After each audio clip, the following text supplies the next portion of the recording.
ex nihilo. Talking to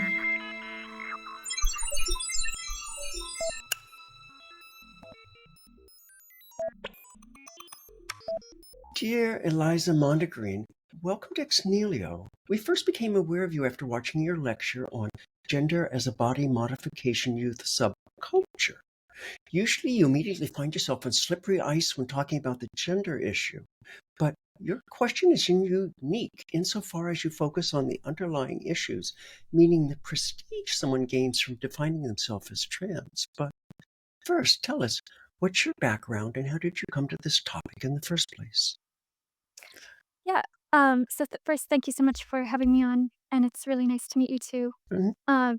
So how did I get into this? I was a kind of a weirdo anorexic bookworm as a teenager, and I was completely fascinated by the history of totalitarianism, how language could be manipulated. I was especially interested in Oh, how kind of Nazi ideology captured the German medical profession and converted healers into killers through the euthanasia program, and in the Nazi camps, all of that kind of thing. mhm. And then I worked in the field of public health for a number of years, and gradually this topic kind of encroached on my life the way that it did for all of us.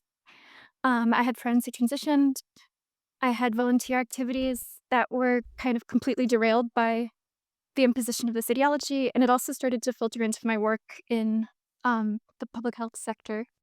And I could just tell that whatever was going on was really different from the way people described it. Mhm. It just never seemed liberatory or progressive to me, really the opposite. And for one thing, I mean, the desire to transition, it reminded me a lot of anorexia because there's this same pathological desire to kind of control the body and to bring it into submission to the mind. Sure. But I also wasn't, I wasn't an idiot. Like I knew that it really wasn't smart to touch the subject. I just couldn't help it. I Mhm. started looking into one piece of it that I thought would be really small and contained, and then I was so horrified by what I found that I kind of blew up my life to study it, and here we are. Yeah. I'm a So nurse, a retired nurse, and I worked with in San Francisco at the outpatient aid clinic for the city for 18 years with a lot of these patients too. So I'm curious, what's your public health background? What were you doing?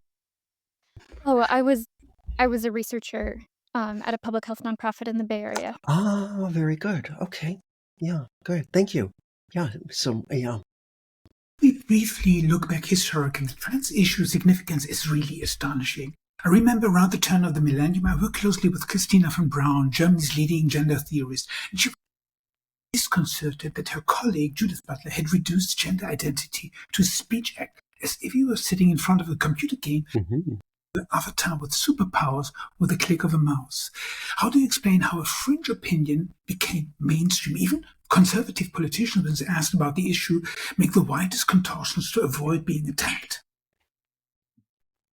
I think that's a great question, and I think what happened is that activists really hacked our politics and our culture, and that was only possible because there's something about these ideas about our bodies and what we might otherwise be tempted to call our souls, that the idea that these are separable is one of our most seductive and pervasive fantasies as human beings, I Yeah. think. Mhm. So there's this deep level on which the idea of a transgender identity, it just makes sense, except for the part where it's not true and is actually like total pernicious nonsense. And then political parties and sense-making institutions, when they take it on board, they will be just utterly deranged by it. And I think what happened was, trans activists, I think, were very smart in how they went about advancing their cause. We have a Mhm. lobbying guide from Denton's, the law firm, that really lays out the playbook that these activists use, which was to avoid the spotlight, to piggyback on more popular causes like abortion and gay marriage, and really to Interesting. move fast in the dark to get gender policies enshrined in the law before the public understands so that it'll be really hard to undo. Interesting. And then I think the other kind of deranging factor that contributes to these wild contortions that we see, from many of our Mhm. politicians and people who surely know better is that there has been really a campaign to just kind of destroy the reputation and the life of anybody who has spoken out on these issues. And this was more pronounced a few years ago, but it still happens. And I think if you make people terrified to question something, most people won't question it And most people will bend over backwards to kind of make themselves sound like absolute fools to avoid violating this set of new taboos in our public life. Having worked with this population, there is this small group that does have gender dysphoria, and it's a real thing, but it's a small group. So that's been rather astonishing to see how this grows. A few years back, Quillette ran this series of articles about parents who had experiences whose children identified as trans. And strangely enough, when you abstract them, they almost always come down to the same thematic script. There's a child who, because of feeling different from other children, discovers this website where they find this experience as being reflected back to them as this massified form, and they discover that they're not alone. And because they begin chatting with the website operators, usually adults, who would tell them their feelings are justified, that's this gender locked up in the wrong dungeon, the child's suddenly convinced, I'm trans. And then the conviction begins articulating itself. I mean, obviously, this. First, the desire becomes to change the name and change the clothes, and then the child enters this transition machine where they find psychologists and physicians saying initially these symptoms can be managed with hormone blockers. And then later, if you still feel like this, we're just going to keep going with this operation. You've dealt with this question much more intensively. What's the script you see playing out here? Well, I think it's a script that used to be much more specific and many fewer people identified with it. Mm-hmm. And now the script is really, what's wrong with me and what can I do about it? And gender provides this, explanation and a community and an identity and a way forward in life. And I think people identify as trans for so many underlying reasons. There's massive social influence because ideas are contagious. There is, Mm-hmm. um, when we are suffering, we really need meaning. We will reach out for whatever the culture kind of puts within our reach to make meaning out of that, to ask for help from other people in a way that they will take us seriously and be there for us. Um, there are people who have trouble accepting their sexuality. There are people with autism who are prone to black and white thinking and maybe feel like they were kind of socially misprogrammed, and this explanation makes a lot of sense. Um, so there's this great variation in why people are drawn to trans, and then as you say, like the script, once you identify as trans, is quite predictable. So you question and you experiment and you sink all of these costs into transition by coming out and removing body parts, changing legal documents. And when it doesn't seem to be helping, you keep going, and you're supposed to think that the next step is going to make all of the difference. That kind of seems like the basic script to me. Yeah. This is like something a little bit like religious transcendence, is it? Like getting out of your... Yeah, I think that there's a lot to that. I think so the philosopher of science Ian Hacking talked about kind of a cultural niche for an idiom of distress or a way of understanding ourselves in a particular time and place. And he wrote about these dissociative fugues that would have people kind of wandering all over Europe, and they wouldn't know where they were from, and they wouldn't know why they were there, and they wouldn't know who they are. And he said, for something to really take off, it has to for one of these cultural self-understandings to really take off, Mm-hmm. it has to find this ecological niche in which there's this really polarized aspect to it. And so the dissociative fugues in the 1800s, they were really pinned between, this kind of emerging ideal of tourism on the one hand, so you're being a traveler, a voyager, and Voyage, yeah. yeah, and then this kind of cultural boogeyman of like the vagrant and the wanderer on the other hand. And I think for trans, it's really pinned between, transcendence is the, positive cultural valence and the kind of quasi-religious appeal of it, and then the transgression on the other hand, so that it has this like strongly polarized quality that makes it such an effective like ecological niche for understanding ourselves right now. Many years ago, the German artist Joseph Beuys proclaimed that everyone is an artist. While that sounds wonderful, if you think about it, you soon realize how the statement imposes a cultural burden on everyone. Because naturally, not everyone is an original genius. On the contrary, most people belong to the species of copy-pasters.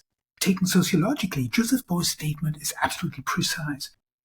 Essentially, everyone is forced to stand out from the rest, which is why it isn't surprising that 30% of the children When asked about their career aspirations, say they want to become influencers. Could this be the real driving force behind the transgender cult? I don't think there's any one driving force, but I certainly think that social media and the internet more broadly have just changed the way we think about identity and what identity is and who decides who we are in this way that you don't get the current manifestation of trans identity without that. So, I mean, on the internet, you really are who you say you are or whomever you can convince people you are in a way that you can Mhm. never, ever, ever be in the Yes. real world. You're expected to kind of present this image to everybody else that is, on the one hand, quite malleable. So you can alter, basic facts about who you are to create, Mhm. the impression that you want to create. And on the other hand, like what you create, as you're suggested, it has to be something that is, it's really compelling. It's to win attention. You have to kind of brand yourself in a certain way so that you'll have an audience. There's no audience if there's not branding and, something to compel Mhm. people. And nobody wants to be, um, a boring normie or a Normal, privileged, boring. right, or like a Yeah. privileged cis heteronormative square online. So gender is this really easy way, I think, for kids to say like, "Hey, I'm really different. I'm interesting. I'm not part of this like mindless herd." So I think that that's Mhm. certainly a contributor. It turns out to be like art without artists, is it? Well, yeah, I'm thinking of there's this kind of devastating line in the TV show Mad Men Mhm. about a young woman who has an artistic temperament but is not an artist. There probably is some of that because it really is, as you said, it's like copy pasting Mhm. when you're expected to produce a work of art, right? Yeah, it's just very interesting how the whole thing has changed from the small group who really had this gender. And I'm sure there are people out there still with gender dysphoria, but it's turned into this machine. To understand the transgender fascinoma, you've immersed yourself in the study of cults, using such concepts as epiphany, the appearance of a god who radically transforms the believer's life. Tell us, what's the parallels between the transgender community and radical cults? I think there are a lot of parallels between the trans movement and cults. One of the big ones is who gets recruited and at what life stage. So I think cults in general and the trans movement in particular, they appeal to people who are, they're in some way vulnerable. They're in a transitional stage of life. Maybe they are, they're an adolescent. They're literally transitioning from childhood toward adulthood. Mhm. Maybe they're leaving college. They're not sure what they want to do. They just got divorced. They're people who are stuck in some way and they need Yeah. a way forward. And people for whom the idea of reinventing yourself in some radical way is highly appealing. So in my talk at GenSpect, I referenced Elaine Barker's concept of don't know seekership. And I think that that really applies here. So she was studying the Moonies. She was trying to figure out what made some people join while most people drifted away without joining the cult.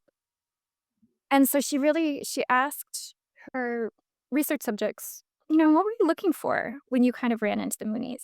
You're looking for community, you're looking for spiritual connection. Um, and she decided on a whim, apparently, to include an option that was like, I was looking for something, but I didn't know what. And that this was the question that really sorted the Moonies from the non Moonies. Because the Moonies were looking for something and they didn't know what they were looking for. And that makes people really open and really susceptible to a new idea. And I think that if that applies a lot to a lot of people who end up identifying as trans too. And then parallels, once you join, you are indoctrinated into this radical new set of beliefs that require you to reject observable facts about reality in favor of a subjective, kind of quasi spiritual personal experience. And I think new recruits really go through this process in cults and in the trans movement alike, where, it's half constructive and it's half destructive. You get this whole new vocabulary, very exciting. New concepts to master, a new name, a new appearance, new friends. And you have this dead name, and you have to kind of rewrite your past so that you were always a boy or always a girl.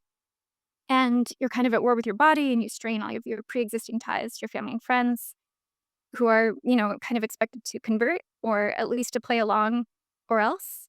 Um, other dynamics would be I think that there's certainly a lot of love bombing in trans communities that are online and offline. No achievement, no change that you make is too small. for a whole crowd of people to celebrate it.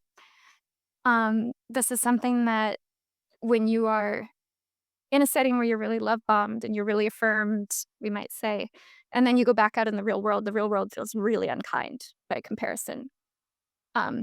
Even more so when you've adopted these new set of beliefs about yourself that other people may or may not reflect back at you. Like they may not see you as a man or a woman, or it just creates a lot of kind of friction and wear and tear as you go out in the real world. It makes it more appealing to stay in the group. You become, well, you achieve this really like special elect status where you're both superior and, you have this kind of superior sensitivity and understanding. And at the same time, you're also, you're misunderstood and you're persecuted, and that binds you together. And that's very seductive. And that touches on one of the other very cult-like dynamics, which is something that Steve Hassan, a former Moonie, incidentally, called phobia indoctrination. So that refers to members of a manipulative group being kind of instilled with irrational fears about what will happen if they leave the group, about the dangers of the outside world, about how to interpret concern or skepticism from loved ones about, your new identity, your new, your decision to transition, your decision to join a group. And I think that phobia indoctrination is something that really cuts young people off from loved ones, and it makes encounters with the outside world feel really threatening. Apparently, there's a trans genocide going on right now, if you ask some activists. Sure. It makes young people believe that if they were to change their minds and detransition in the future, that they would be rejecting their true selves forever, and to expect that they will be rejecting, their community will reject them. So there's no, like cults, there's no legitimate reason to leave the group. Yeah. And then there's the encouragement to sink a lot of costs in transition, the way people are encouraged to invest a ton of time, a ton of, resources in a cult. So you'll be pushed to always take the next step to go in deeper. So come out, pick a new name, change your name on your, legal documents, start testosterone or estrogen, get that surgery, even if you have some doubts, cut off that family member who isn't totally on board. All of these things make it a lot harder for a young person to really assess the situation, to assess, is this helping me? Is it making me better? And to change your mind down the road. And then there are like the self-surveillance mechanisms. Internalized transphobia is a big one. If you have unacceptable thoughts about, your trans identity, your decision to transition, or if you have unacceptable thoughts about kind of trans identity in general, the belief system in general, rather than exploring these questions and doubts, you are encouraged to, shut those thoughts down, because internalized transphobia is something that is believed to harm you, and it also harms other trans people, even if you never voice those thoughts out loud. So there's this kind of like magical component where you have harmful thoughts and you have to stop yourself from going there. So there are very strong parallels here, I think, too. It's very Christian, to be It honest. does. Giving a new name, like Peter Brown writing about the chastity of angels, like early Christian would, etc. It's absolutely, you see the parallels all over. He says, you're not walking into the desert, you're walking into another gender. Yeah. I'm curious. There are a lot of parallels. Oh, sorry. Well, I'm curious in this whole mix. Is there any proselytizing going on?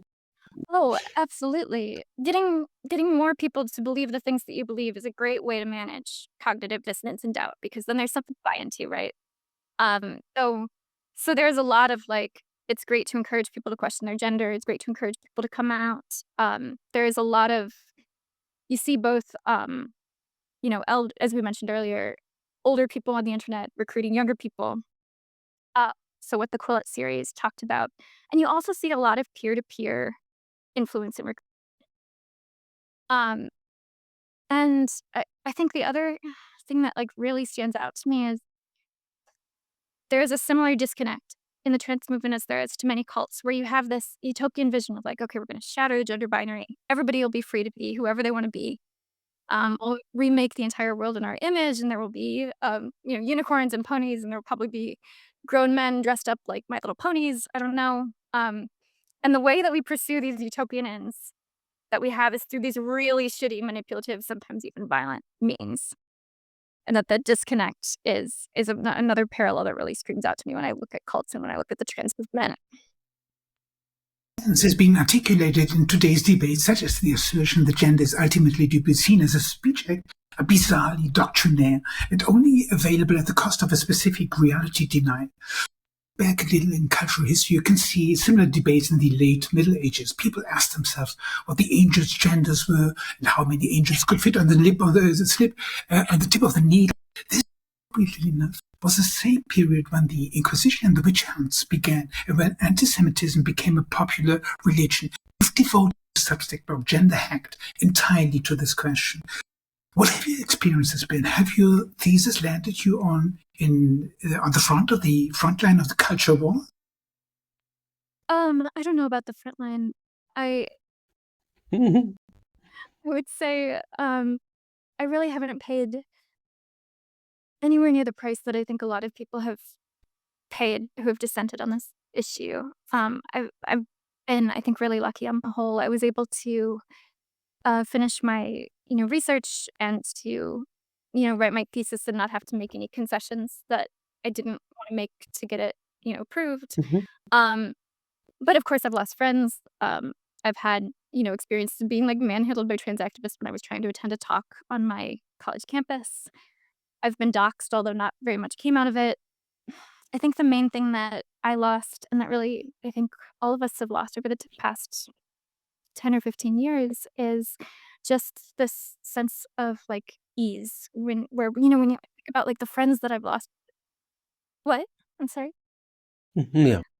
Yeah, and just I mean, when I think about the friends that I lost over this issue, I remember a time when I thought that nothing would ever come between us, much less something that's so stupid.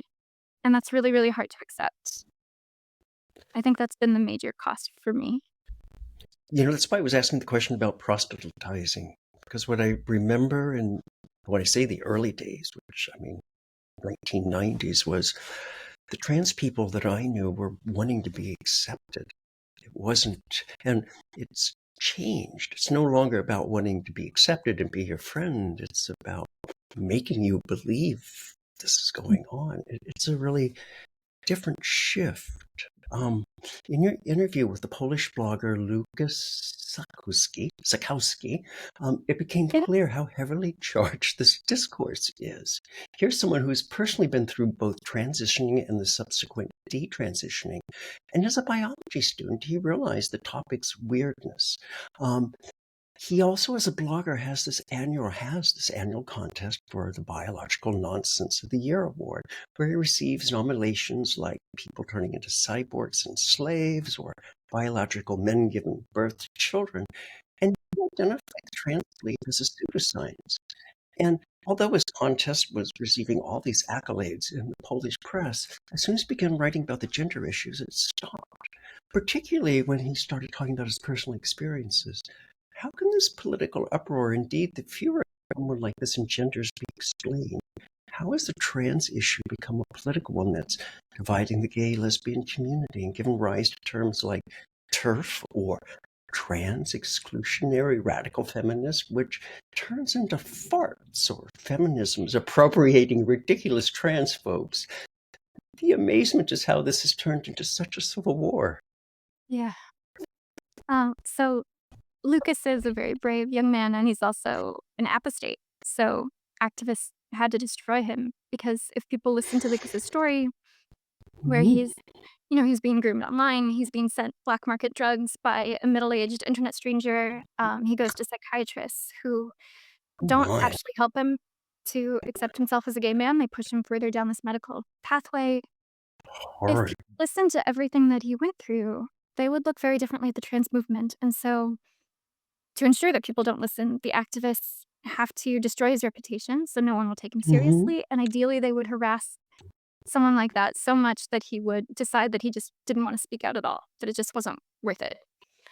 Um, Sure. as far as this issue, why has it divided the gay and lesbian community so much? I think a lot of people who either haven't taken a close look at the trans movement or have only seen what they wanted to see when they looked at the trans movement feel a great sense of community between, kind of marginalized sexual minorities who've been pathologized by the, psychiatric establishment. They've been marginalized by a society that doesn't understand them and, judges, sits in judgment of their desires. But if you look deeper, I think it's really nothing like being gay, because if you're gay, you want the psychiatrist to just leave you alone. And if you're trans, you have to Yeah. basically reject and, objectively harm your body. And then you find yourself, trying to control other people's perceptions, trying to overhaul the language. Um, so below the surface, I think these movements are really at cross purposes. And, one is the leave me alone, the other is you have to play along. One is, okay, kids who are going to grow up to be gay, we want them to accept themselves, to be accepted by society as they are. And the other one's to, turn boys who would have grown up to be gay into girls and have all society pretend that that's, progressive and LGBT friendly. They're just completely different orientations to, what do we expect of society? What do we want for individuals? Yeah. Because like in Germany, we now have like this self-identification law also, that because you like to change every year your gender, etc., give yourself a new name. But moreover, and this gets very weird, to sue anybody who reminds everybody else that you wasn't anybody like Martin Burckhardt, which makes like a very weird situation. Because like my father, he was like addicted to noblemen. He went back to the genealogy of Charmania, etc., making me like regal. And I said, "Oh, that's my gender. Why not go like a why aren't people recognizing me? Anybody like look, Her Majesty or Her Majesty like." This marginal thing becomes so that like conservative politicians got like addicted to it. Yeah. It's really hard to understand how that happened. I'm not sure I have anything to say about that other than what we said before when we were talking about like, okay, the activists really pushed and entrenched things, right? And then they made it kind of political suicide to oppose that agenda. Martin and I have been discussing the attention economy for some time now, and when we look at the trans question from this point of view, the answer starts to become clearer. You're dealing with a prestigious gain in terms of elevating your identity, which, because you can complain about trans hostility, it allows you to live out your resentment. So could this issue be a symptom of the attention economy, a desperate attempt to stand out from your contemporaries? And isn't this attempt doomed to self-destruction the more mainstream it becomes, the more you forget about avatars and what they are?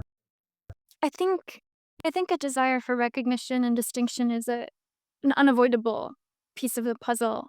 But I think that there's another piece that you hint at, which I think plays a bigger role here, which is that trans identity provides a kind of permission and excuse for why things aren't working out. It provides a target for resentments. It gives you an excuse for, why people shouldn't expect you to shoulder the full burdens of adulthood. And I think that those are probably much bigger factors, because it's kind of like it's serving as this cocoon that you can retreat into, or this crutch that you can lean on when you're just kind of struggling with life in general and needing some extra help. And in terms of being doomed to self-destruction as it becomes more mainstream, I really do think that our best hope is that more middle-aged parents and teachers start identifying as trans, because nothing could really drain the cool factor for kids more effectively. And in that sense, That's curious. people like Amanda Knox, who is this kind of insufferable middle-aged Canadian mom who now identifies as a man. She's like real humanitarian, because she may save young people from going down this road just because she has made it so cringe. That's so funny. Really your best hope. Yeah. Culture is really interesting.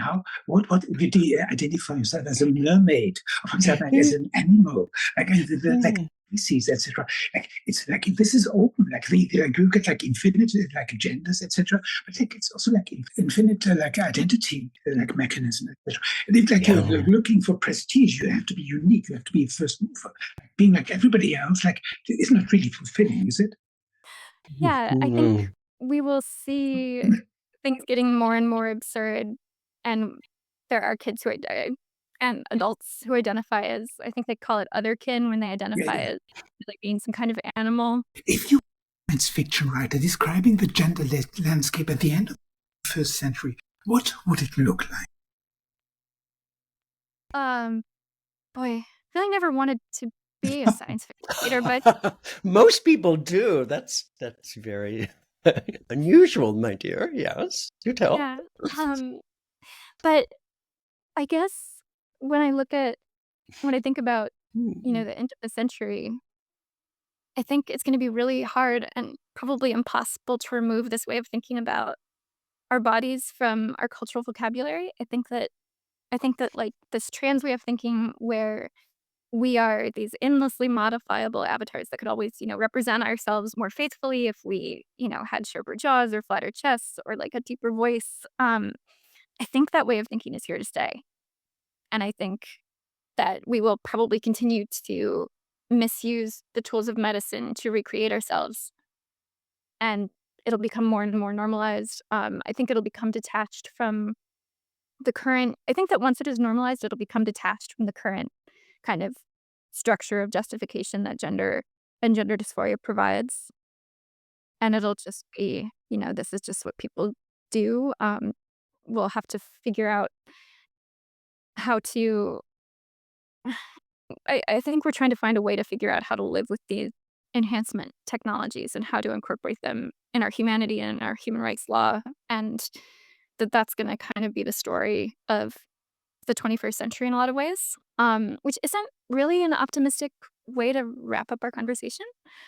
But I just think that this way of thinking about human identity and the human body is too compelling to be discarded. If you had a kid, what kind of story would you tell so that it might be seducing and attractive and like avoiding like getting into like cognitive dissonances?